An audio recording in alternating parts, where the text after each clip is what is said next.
야고보서를 기록한 저자는 성경에 나오는 많은 야고보 중에서 예수 그리스도의 동생 야고보를 가리킵니다. 그리고 이 야고보서의 주제는 행함이 있는 믿음을 강조합니다. 참된 믿음은 반드시 선한 행위를 동반한다는 것입니다. 반드시 하나님이 기뻐하시는 참 성도는 거룩한 열매를 맺게 됩니다. 선하게 살아갑니다.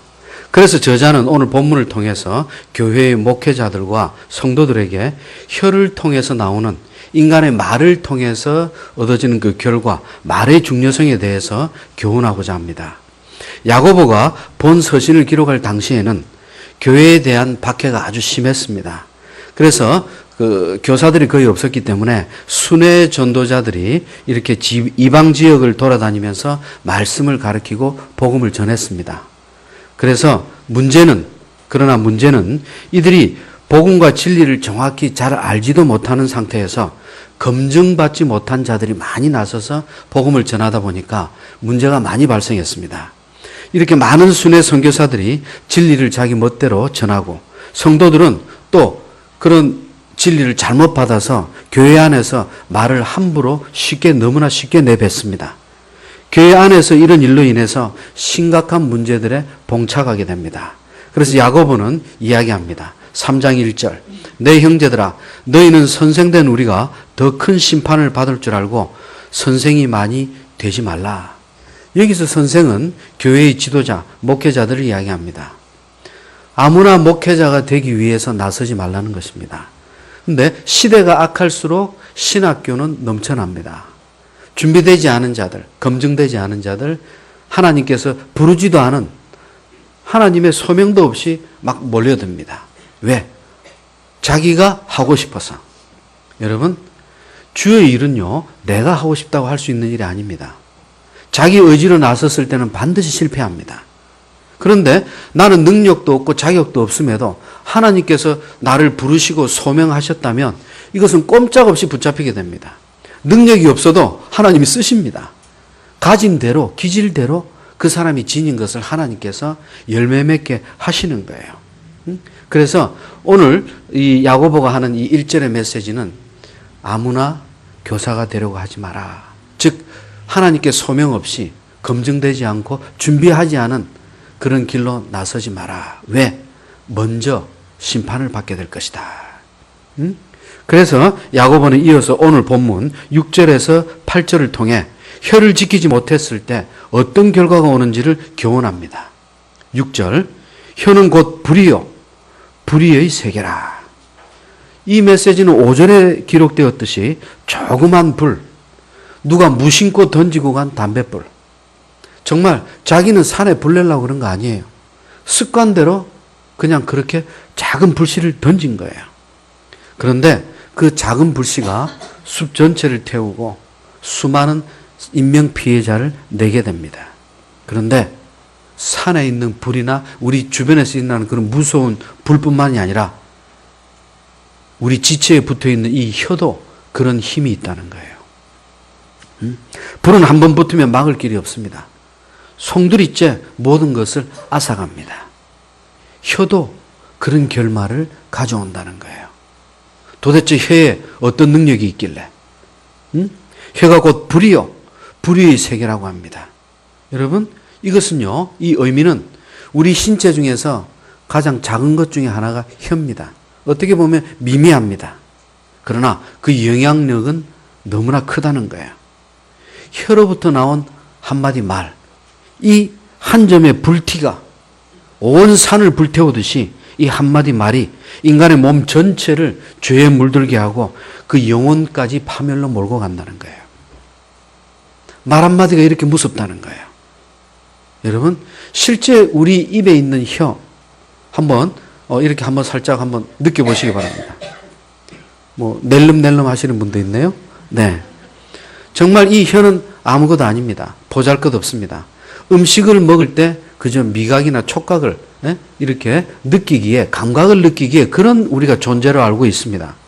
그러나 이 혀에는 유독 또 뼈가 없습니다. 그런데도 뼈가 없음에도 이렇게 물렁함에도 그렇게 딱딱한 모든 것들을 다 부수고 심지어 생명까지도 앗아갑니다. 정말 무서운 겁니다. 이 혀라고 하는 건요, 우리가 상대방과 대화할 때 자신을 드러내기 위한 대화의 도구입니다. 필수적인 수단입니다. 그러나 이것이 죄로 이용될 때, 세상 사람들이 이 혀를 사용할 때 자신의 욕망을 달성하기 위해 사용합니다. 그래서 자기 주장을 해야 합니다. 자기가 가진 것이 하나라고 하면 5, 10로 튀겨서 그렇게 자기를 과장해야 합니다. 왜? 상대를 설득해서 굴복시키기 위해서. 그래서 자기가 유익을 누리기 위해서. 자신에게는 변명이나 핑계를 위한 도구로 씁니다. 그러나 타인에게는 약점과 잘못을 들추어서 자기 앞에 무릎을 꿇게 만듭니다. 그렇게 이용되고 있는 것이 혀이기 때문에 이것이 불의요, 불의의 세계라고 이야기하고 있는 거예요. 이렇게 악하다는 거예요, 혀가. 그래서 6절, 혀는 우리 온몸을 더럽히고 삶의 수레바퀴를 불살은하니 그것이 지옥불에서 나느니라. 여러분, 여기서 생의 바퀴라고 하는 것은요, 인생의 전 과정을 이야기합니다. 자기 삶의 전부를 이야기합니다. 즉, 잘못 사용된 혀는 한 사람의 일생을 완전히 망친다는 거예요. 우리는 그렇게 자기 인생을 망친 사람들을 날마다 언론을 통해서, 뉴스를 통해서 보고 있습니다. 말 한마디 잘못해서 생의 뒷전으로 물러난 사람들이 너무나 많습니다. 왜? 혀가 곧 불이요, 악한 불의의 세계이기 때문에, 곧 지옥불에서 나온 것이기 때문이다. 혀가 얼마나 무서운 것인지 지금 지옥불을 비유합니다. 그러니까 마귀의 지옥불은요, 이 세상에서는 사람들이 혀를 움직여서 그 인생을 파괴시킵니다. 그리고 어떻게 됩니까? 그래서 자기 지옥으로 오게 되면 저 세상에서는 거기서 영원히 불에 태워서 죽여버립니다. 죽고 싶어도 죽지 못합니다. 지옥에도 영생이 있습니다.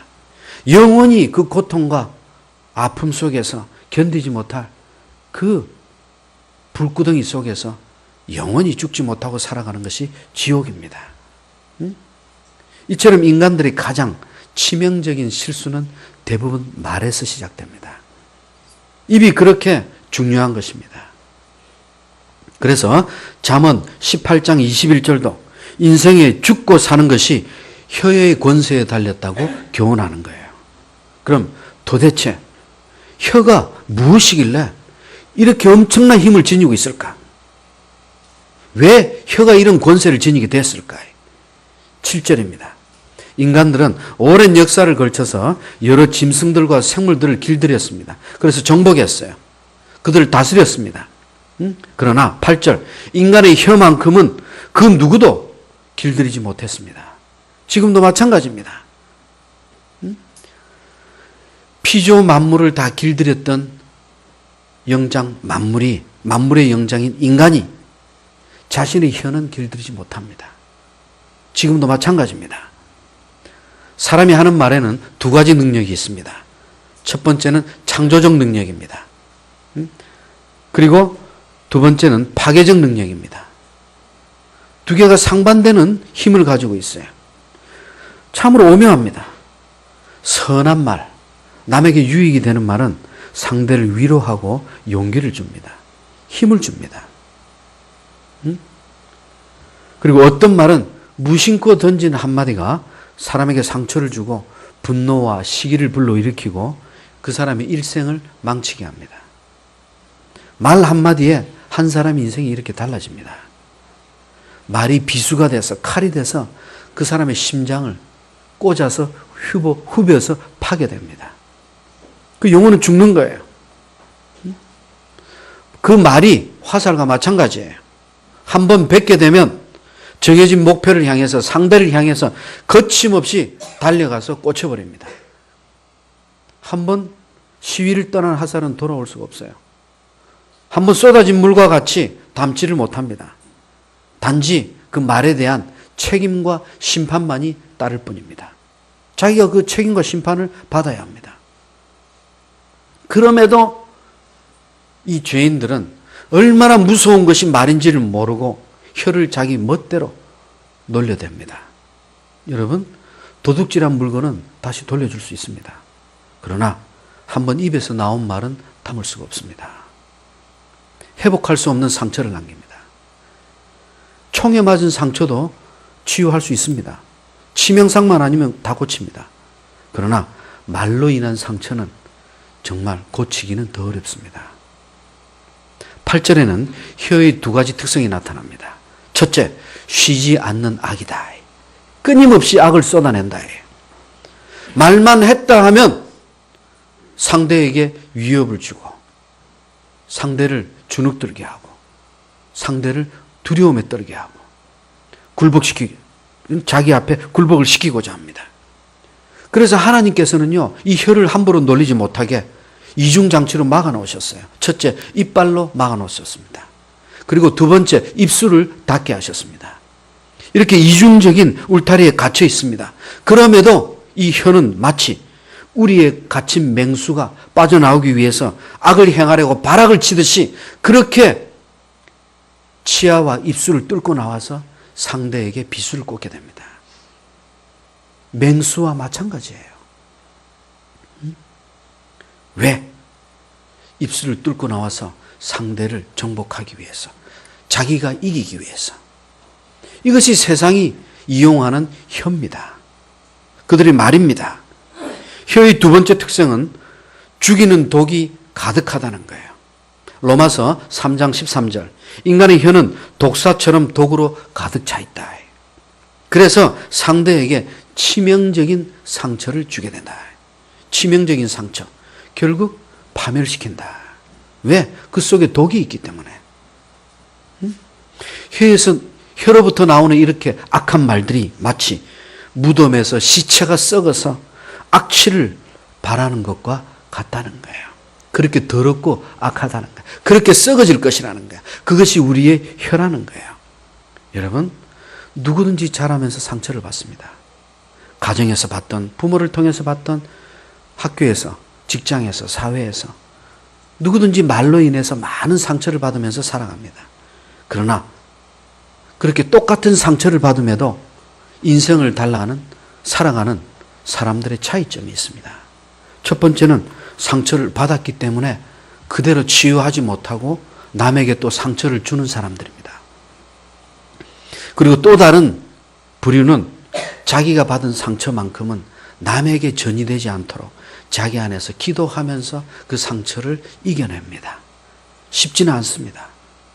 그래서 자기가 부모로 받은 상처, 다음 세대에게는 물려주지 않기 위해서 그렇게 노력하면서 기도하고 말씀 붙들면서 자신의 자녀들에게만큼은 자기가 받았던 그 저주를 그에게 퍼붓지 않습니다. 여러분, 이처럼 혀에는 우리 힘으로는 이길 수 없는 악마적 힘을 가지고 있습니다. 잠언 12장 18절. 악인의 혀는 칼로 찌름같이 함부로 말을 내뱉는다. 그러나 지혜자의 혀는 상처를 치유하는 양약과 같다. 똑같은 말인데 이렇게 하늘과 땅 차이입니다. 그래서 시편 141편 3절에서는 내 입술의 문을 지키라고 고백하는 거예요. 입술의 문을 지키라는 거예요. 그 입술의 문을 지키지 않으면 어떻게 됩니까? 9절과 10절. 우리는 똑같은 혀로 하나님을 찬송하고 사람을 저주합니다. 어찌 같은 입에서, 한 입에서 찬송과 저주가 함께 나올 수 있느냐는 거예요. 거짓 성도입니다. 거짓 믿음입니다. 가짜 믿음입니다. 교회를 다닌다고 하면서 조금 힘들고 어려우면 불평, 불만. 그것이 자기 뇌리 속에 박혀서 지워지지 않습니다. 사람을 원망합니다. 질투합니다. 미워합니다. 그 갇힌 상태에서 그것이 저주라는 걸 느끼지도 못하면서 그것을 품고 한 달, 두 달, 1년을 그렇게 살아가면서 그것이 믿음인 줄 알아요.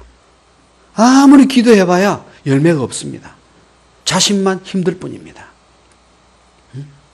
여러분, 우리에게 상처를 줬던, 우리를 죽이고자 했던, 우리에게 핍박을 가했던 그들에 대한 심판은 하나님만이 하십니다. 그럼 내가 하고자 하니까, 내가 원수를 갖고자 하니까 자기가 또다시 사탄의 그 원수의 노예가 되어버린 거예요. 자기에게 피해를 줬던 자와 똑같은 존재가 되어버린 거예요. 자기도 그렇게 물들어가고 있다는 것을, 그래서 자기도 또 다른 누군가를 죽이고 있다는 것을 전혀 깨닫지 못하고 있어요. 남의 잘못만 탓하고 있습니다. 그래서 내가 이렇게 아프다는 거예요. 여러분, 지금 9절과 10절에서는 혀의 이중성을 지적합니다. 그 입에서 찬양이 나오면서 어떻게 저주가 나오느냐는 거예요. 하나님의 사람의 입에서는 찬양과 저주가 동시에 나올 수가 없습니다. 불가능합니다.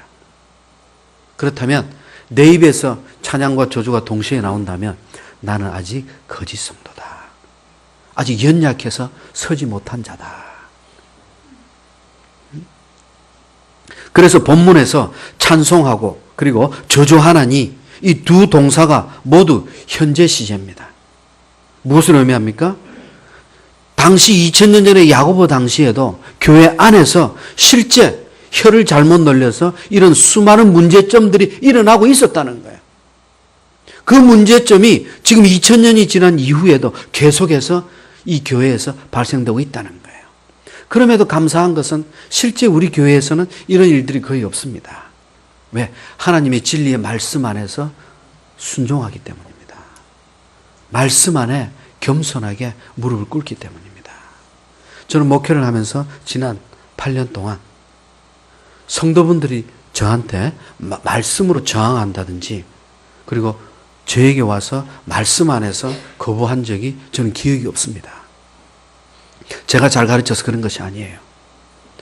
오직 하나님의 진리의 말씀만을 선포하고 그리고 교회가 기도로 설 수 있도록 우리가 그렇게 다 할 수는 없었지만 그렇게 할 수 있도록 하나님께 간구했기 때문입니다. 우리가 잘해서 그런 것이 아니에요. 그럼에도 여러분들 안에도 불평이 있을 수 있었고 아픔이 있었을 겁니다. 그럼에도 하나님은 믿음 안에서 이를 극복해 하시고 바로 설 수 있도록 여기까지 인도해 주신 거예요. 지금도 온전히 우리가 하나님 앞에 믿음을 보여드릴 수는 없습니다. 부족한 모습 그대로, 연약한 모습 그대로 하나님 앞에 내려놓고 이 모습 이대로 받아주심으로 하나님께서 우리를 변화시켜 주실 줄로 믿고 확신하는 것이에요. 왜? 하나님께서 우리를 붙드셨기 때문에. 우리가 하나님께 매인 자, 그렇게 된 것은 하나님께서 우리를 붙드시고 지켜주시고 있기 때문이다. 이게. 그래서 하나님께서 창조해 주신 입으로 하나님을 찬양하는 것은 마땅한 것이다. 이게. 당연한 의무다. 이게. 그런데 그 복된 입으로 사람들을 저주하는 것은 죄악될 수밖에 없다. 이게. 죄악일 수밖에 없다. 이게. 왜냐 이게. 하나님의 형상대로 지음받은 자를 저주하는 것은 곧 그 형상을 만드신 하나님을 저주하는 것이 되기 때문이다. 이게 얼마나 무섭습니까? 응? 그래서 아무리 싫더라도 아무리 밉더라도 다른 사람을 저주해서는 안 됩니다. 여러분 어떤 예술 작품이 있어요. 그런데 관람객이 그 작품을 보면서 옆에 작가가 서 있는지도 모르고 작품을 비난하고 악평합니다. 형편없어. 작품을 비난했는데 정작 가슴이 찢어지고 아픈 자는 그 작품을 만든 작가입니다. 똑같은 이치입니다. 우리가 하나님의 형상대로 지음받은 다른 사람들을 저주하고 미워할 때 그것은 하나님을 미워하는 것이요 하나님을 저주하는 것입니다. 그래서 그것이 큰 죄악이 되는 거예요. 그래서 우리는 저주를 품어서는 안 됩니다. 죄인들의 혀가 이렇게 무서운 독을 품고 있다면 주님 안에서 복음으로 거듭난 우리들, 우리 성도들, 우리의 혀는 이미 거룩하게 변화됐다. 이게. 이전에 그 혀가 아니다. 이게. 그래서 우리의 혀는 더 이상 남을 죽이는 혀가 아니라 다른 영혼들을 살리고 위로하고 회복시키는 혀가 되어야 합니다. 그런 믿음이 되어야 합니다. 우리 성도들은 성령이 함께 하심으로 혀를 제어하면서 축복의 말을 할 수밖에 없습니다. 거룩하게 지음받은 우리 성도들은 한 입에서 그 입에서 축복과 저주를 함께 담을 수 없기 때문이다. 자연을 돌아봐라. 우리 주변의 환경을 보라. 이게. 자연의 법칙은 어길 수 없습니다. 11절 한 샘물에서 한 우물에서 단물과 쓴물이 나는 법은 없다. 이게. 단물을 내는 샘은 결단코 쓴물을 내지 않습니다. 그리고 짠물이 나는 샘에서 단물을 얻을 수도 없습니다. 이것은 식물도 마찬가지예요. 나무도 마찬가지야. 12절. 무화과 나무가 감람 열매를, 포도나무가 무화과를 맺을 수 없다. 이게. 그 나무에서 하나님이 허락하신 열매를 맺을 수밖에 없다. 이게. 그렇게 하나님이 허락하신 종류대로 열매를 맺는 것이 하나님의 섭니다. 이게. 그 주권이 하나님께 있기 때문에. 이처럼 하나님께서는 우리 인간들의 입도, 그 혀도 거룩하게 창조하셨습니다. 그런데 우리가 죄 때문에, 아담의 죄 때문에, 그 죄로 인해서 우리 혀가 그렇게 불의의 세계가 되어버린 거예요. 지옥불에서 나오는 권세가 되어버린 거예요. 사랑하는 성도 여러분, 그럼에도 우리에게는 기쁨이 있습니다. 희망이 있습니다. 왜? 하나님께서 그 혀를 바꿔주셨기 때문입니다. 할렐루야. 더 이상 우리에게 저주는 없습니다. 지난주 월요일 날 극동방송 성경 Q&A 하루에 3번씩 나가고 있는데요. 거기서 질문이 목사님, 성도들의 가정에 흐르는 저주가 있나요? 하고 질문을 합니다. 다윗의 가문을 보면 다윗이 밧세바를 범하고 우리아를 죽이고 나서 하나님께서 나단 선지자를 보내서 다윗을 징계하십니다. 너로 인해서 네 아들이 죽게 될 것이다. 그리고 너 후손들은 내 아내를 탐하게 되고 자녀들 사이에서 간음과 살인이 자행하게 될 것이다. 다윗이 하나님 앞에 즉각 무릎을 꿇고 회개합니다. 하나님은 그 다윗의 회개 기도를 받아주십니다. 그럼에도 자신의 지은 죄에 대한 열매의 대가는 자신이, 상처는 다시 징계로 받아야 합니다. 그렇다면 왜 아버지 다윗 때문에 아들이 죽어야 합니까? 왜 아버지 다윗 때문에 후손들이 간음하고 살인을 해야만 합니까? 여러분, 그것은 아버지 때문이 아닙니다. 성도들의 가게에 흐르는 저주는 없습니다. 결단코 그리스도 예수 안에 있는 자에게는 결단코 정죄가 없습니다. 할렐루야. 모든 정죄는 이미 십자가에 못 박혔습니다. 그럼에도 그 후손들이 부모의 죄를 복습하고 답습하는 것은 부모의 죄를 보고 배웠기 때문입니다. 가게에 흐르는 저주, 유전처럼 그 피 속에 흐르는 저주가 아니에요. 그런데 똑같은 자녀임에도 어떤 자녀는 부모가 죄를 지었음에도 그 죄를 보면서 자신은 그 죄를 멀리합니다. 자신은 그렇게 살지 않기를 작정하고 기도합니다. 우매한 자들, 연약한 자들, 불쌍한 영혼들은 그것을 보면서 자신이 그를 통해서 빛 가운데로 나아가지 아니하고 그 속에서 원망하면서 불평하면서 자기도 그런 더러운 인생을 살아가게 됩니다. 그럼에도 그것은 가게에 흐르는 저주가 아닙니다. 자기의 죄로 인해서 하나님께 징벌을 받게 되는 거예요. 자기가 지은 죄로 인해서 그 사람이 벌을 받게 되는 거예요. 여러분, 그래서 우리 거듭난 성도들은 한 입에서 서로 모순된 말을 할 수 없는 거예요. 사랑하는 성도 여러분, 우리는 비록 그럼에도 날마다 죄를 짓습니다. 그럼에도 하나님 앞에 정말 너무나 부끄럽습니다. 그러나 우리에게는 회개할 수 있는 힘이 있습니다. 내 안에 성령님이 계시기 때문입니다.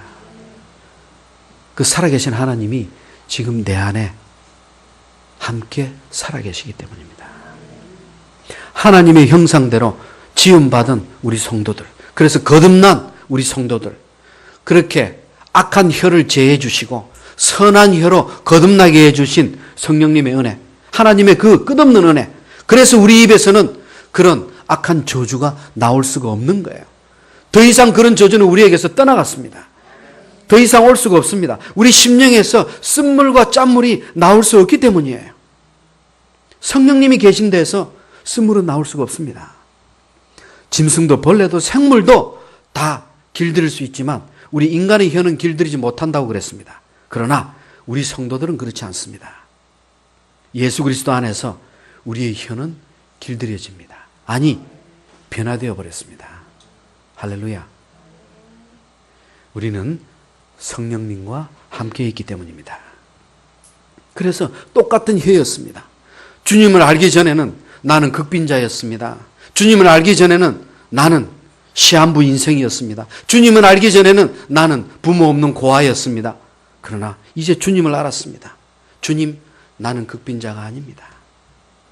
부족하고 모자라지만 하나님, 오늘도 자족하게 해주신 하나님을 찬양합니다. 시한부 인생이지만 하나님, 이제 남겨진 이 시간 동안 제가 하나님께 드리지 못했던 영광을 드리게 하여 주시옵소서. 단 며칠이라도 살아보지 못한 거룩한 삶을 살게 하여 주시옵소서. 똑같은 입인데 저주가 아니라 기쁨과 감격이 나옵니다. 분명히 자신은 부모 없는 고아였습니다. 그럼에도 하나님, 부모님이 나를 더 강건하게 자라게 하기 위해 먼저 하나님께서 데려가 주신 것 감사합니다. 그래서 내가 세상에서 작은 아픔과 핍박 속에서도 이렇게 이기고 설 수 있게 해주시니 하나님 감사합니다. 모든 것이 감사해요. 불평할 일이 없어요. 하나님을 모르고 성령님을 만나지 못했을 때는 그것이 내 삶의 저주인 줄 알았습니다.